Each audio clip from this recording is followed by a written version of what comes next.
Idée de date originale à faire pour la Saint-Valentin. Si tu veux une Saint-Valentin qui change des autres années, vraiment enregistre cette vidéo. Premier date original que tu peux organiser, c'est un date à thème. C'est-à-dire par exemple sur l'Italie, sur le Japon, tu choisis le film en fonction, la nourriture en fonction, ça peut être super cool. Si par exemple tu ne choisis pas un pays, tu peux choisir une époque, les années 90, les années 2000. Ça peut être une bonne idée si par exemple vous avez par exemple pour projet, je sais pas, d'aller au Japon dans les prochains mois, d'aller au Mexique, peu importe, ça peut vous donner un petit peu l'eau à la bouche. Pour la prochaine idée, c'est un date nostalgie. En gros, tu reproduis un petit peu la même chose que pour le premier date, juste tu upgrades, tu fais des petites choses en plus, mais tu te remémores un peu les bons souvenirs et je trouve que c'est super cool ce genre de date, surtout si ça fait très longtemps que vous êtes ensemble. Parce que bon, typiquement, si ça fait que 1 an que vous êtes ensemble, vous n'allez pas refaire exactement la même chose que l'année dernière, mais ça fait 5-6 ans, ça peut être cool de se dire ah, tiens, comment c'était notre premier date? Prochaine idée, c'est un date pyjama. Alors dit comme ça, vous devez vous dire comment ça un date pyjama? C'est tout simplement un date confort, pas de prise de tête. Vous vous posez devant un bon film, votre série du moment, vous faites plein de petits snacks, etc.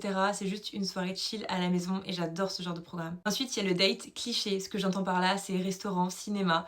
C'est, je crois, le date qu'on a le plus fait tous chacun dans notre vie.